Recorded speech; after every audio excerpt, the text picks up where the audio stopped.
El manejo integrado de plagas es un tema que ha recibido mucha atención en los últimos años.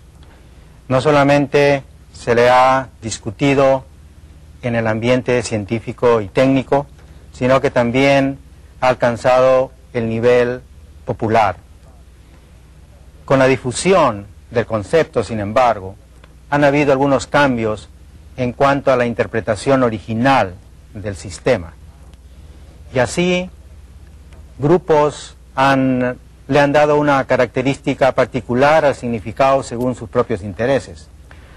Por un lado, por ejemplo, están aquellos que creen que el manejo integrado de plagas es la prohibición absoluta, total, del uso de insecticidas orgánicos de síntesis.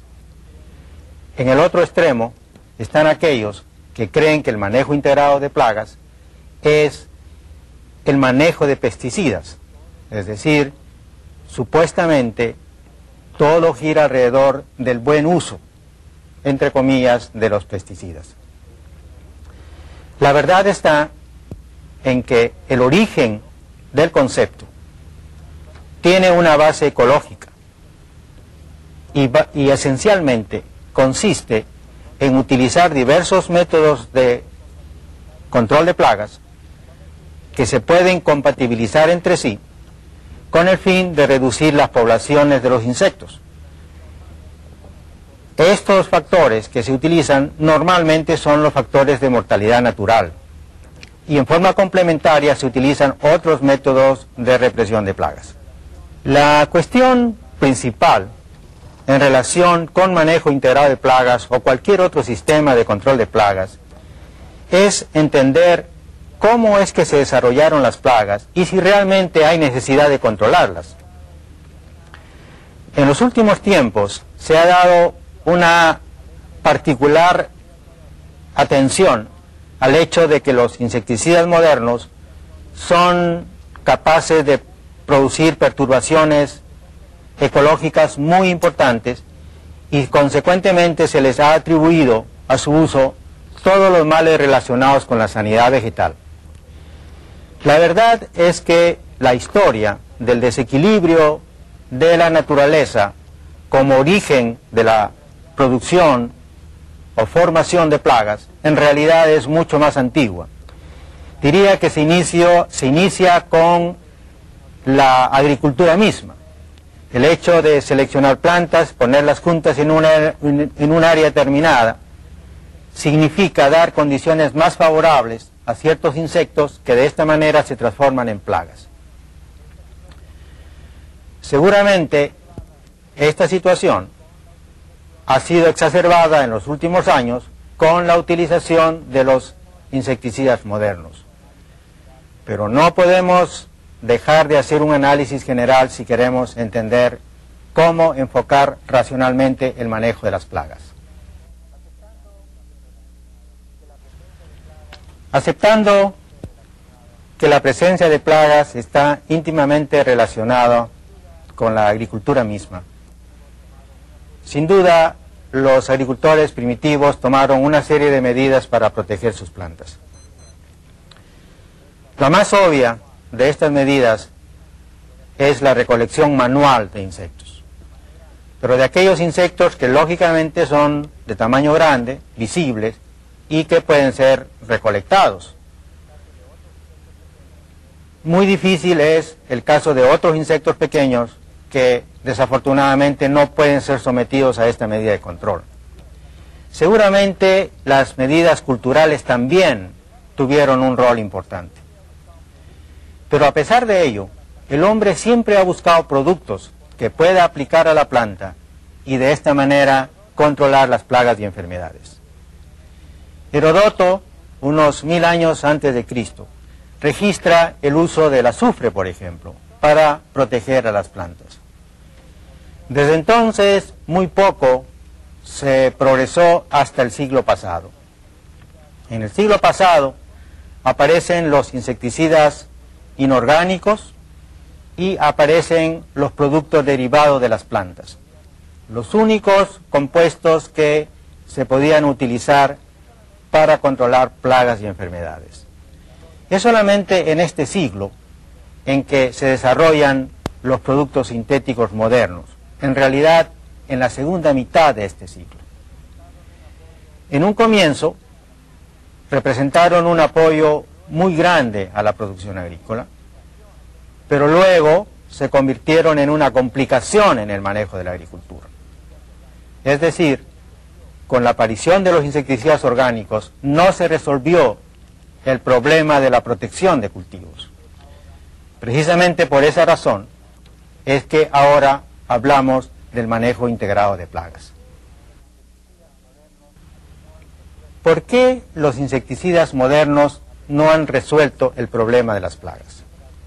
A pesar de su tremenda actividad biológica, en algunos casos, unos pocos gramos por hectárea son capaces de destruir prácticamente toda la población de insectos en un campo. En realidad, hay muchos factores involucrados. La resistencia, por ejemplo, que desarrollan los insectos contra los insecticidas, algo que nadie se imaginó cuando se inició el uso de insecticidas. Lo cierto es que es un fenómeno universal. Cualquier población de insectos sometida a la aplicación de insecticidas entra en un proceso de selección. Al final se tiene insectos que ya no son destruidos por los insecticidas, son insectos resistentes, varias veces más resistentes que el nivel original de susceptibilidad. Esta situación lógicamente pone fuera del mercado a muchos productos en tiempos variables, en realidad, en algunos casos en unos pocos años, en otros casos tal vez después de 10 o 20 años. Otro fenómeno relacionado con el uso de insecticidas es la aparición de nuevas plagas. Y esto se debe a que los productos insecticidas destruyen a los enemigos naturales que existen en el campo y que normalmente ejercen lo que se llama el control biológico de las plagas. Al destruir a los enemigos naturales, aquellos insectos que no son susceptibles a la aplicación de insecticidas incrementan sus poblaciones y se transforman en plagas, con el agravante de que estas plagas, estas nuevas plagas, plagas creadas por la utilización de insecticidas, toleran a los insecticidas sin ser afectados. Entonces tenemos ante nosotros una nueva plaga que es mucho más difícil de controlar químicamente. Otro de los problemas relacionados con la aplicación de insecticidas son los riesgos que corren los aplicadores de estos productos.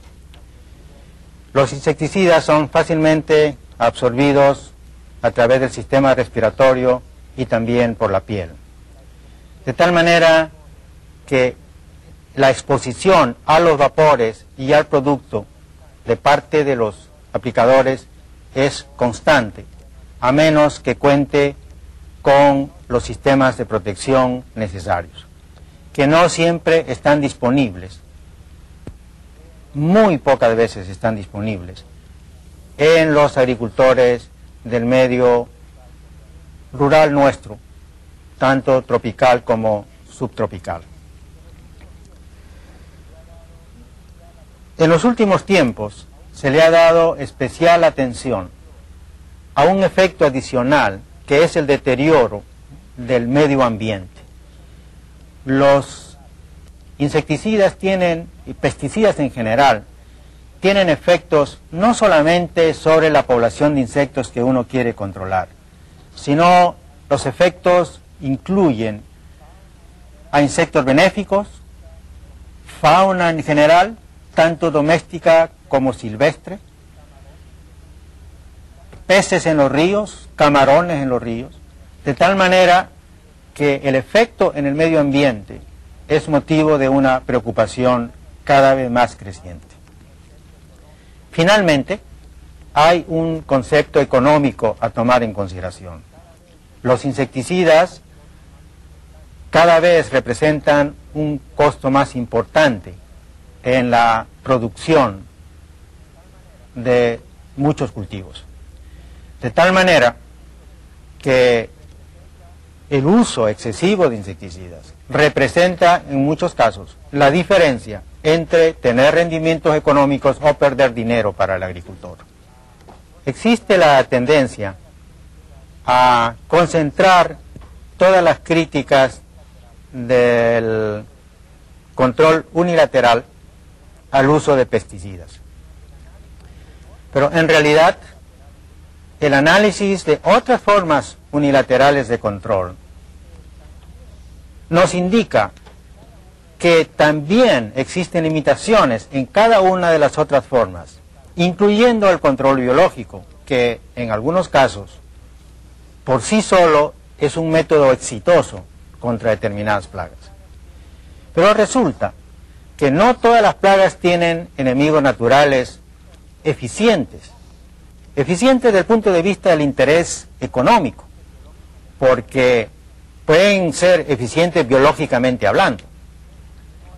La organización de la naturaleza no está en función de los intereses económicos del hombre, sino está en un balance, en un equilibrio natural.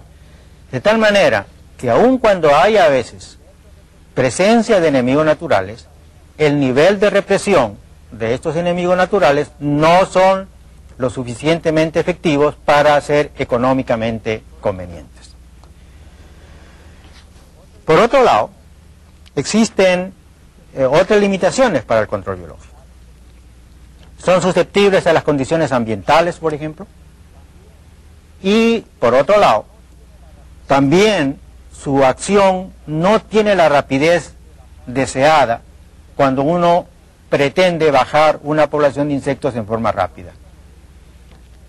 Estas limitaciones, lógicamente, hacen que el control biológico juegue un rol, pero no puede ser, en muchos casos, el factor único de control de plagas. En relación al uso de plantas resistentes, considerado también como un método ideal de control de plagas. En primer lugar, no en todas las plantas se encuentran fuentes de resistencia contra las plagas que se desean controlar. Por otro lado, los insectos mismos, y también los patógenos, tienen capacidad para desarrollar nuevos tipos, nuevos biotipos, que rompen la resistencia.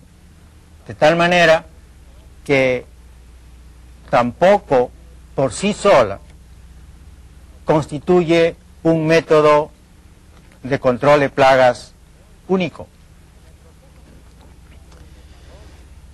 En el proceso mismo de desarrollo de materiales resistentes, se presentan a su vez muchos otros casos que ya son más de naturaleza técnica, digamos, en el proceso de selección, como que muchos factores de resistencia suelen estar ligados a caracteres indeseables desde el punto de vista agronómico, sea rendimientos bajos, sea presencia de toxinas y otras características indeseables.